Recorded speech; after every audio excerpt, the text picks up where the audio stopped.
Camera ने जो record किया वो किसी इंसान का काम नहीं था। रात के 2:47 AM हो रहे थे। रोहन अपने रूम में अकेला बैठा था। बाहर तेज हवा चल रही थी और पुरानी बिल्डिंग की खिड़कियां हल्की हल्की आवाज कर रही थी। उसने अभी नया CCTV कैमरा इंस्टॉल किया था, क्योंकि कुछ दिन से उसे अजीब लग रहा था, जैसे कोई उससे देख रहा हो। बस ओवर थिंकिंग है, उसने खुद से कहा। तभी नोटिफिकेशन आए, motion detected in living room. Rohan एक सेकंड के लिए फ्रीज हो गया। इम्पॉसिबल, मैं तो अकेला हूं। दार के साथ उसने फोन उठाया और कैमरा फुटेज ओपन की। स्क्रीन पर लिविंग रूम दिख रहा था, सब नॉर्मल। फिर सोफा के पास कुछ हिला। रोहन ने जूम किया और उसका दिल एकदम रुक गया। वहां कोई था, एक आदमी, या शायद आदमी जैसा कुछ। वो धीरे धीरे कैमरा की तरफ मुड़ा। उसका फेस ब्लर था, जैसे कैमरा उसे प्रॉपरली कैप्चर ही नहीं कर पा रहा हो। रोहान का हाथ कांपने लगा। यह घर में कैसे आ गया? वो तुरंत रूम से बाहर जाने की हिम्मत जोड़ता है, पर जैसे ही दरवाजा खोलने लगता है, दूसरी नोटिफिकेशन आती है, motion detected in bedroom. Rohan के हाथ से फोन गिर गया। बेडरूम? पर मैं तो यहीं हूं। दार के मारे वो धीरे से पीछे मुड़ता है। रूम बिल्कुल खाली था, पर फोन अब भी फ्लोर पर पड़ा हुआ रिकॉर्डिंग दिखा रहा था।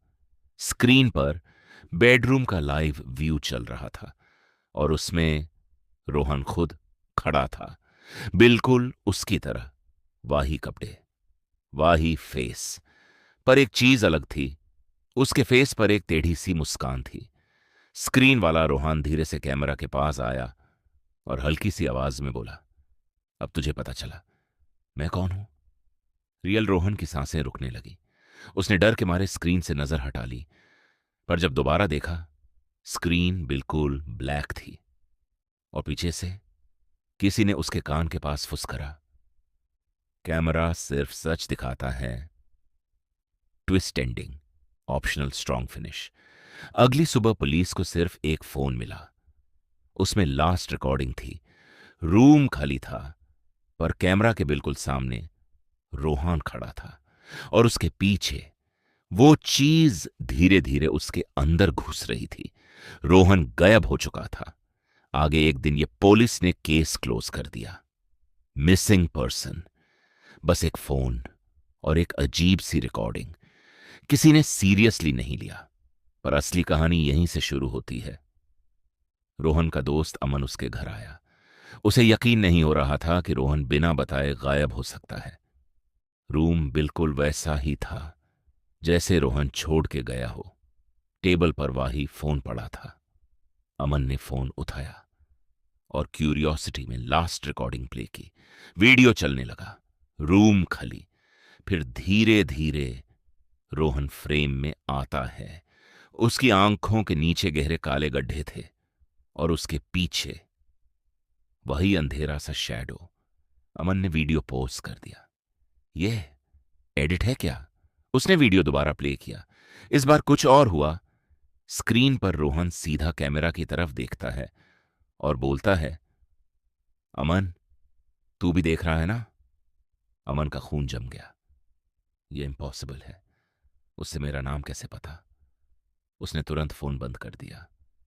रूम में एक अजीब सा सन्नाटा छा गया। फिर फोन खुद से ऑन हो गया।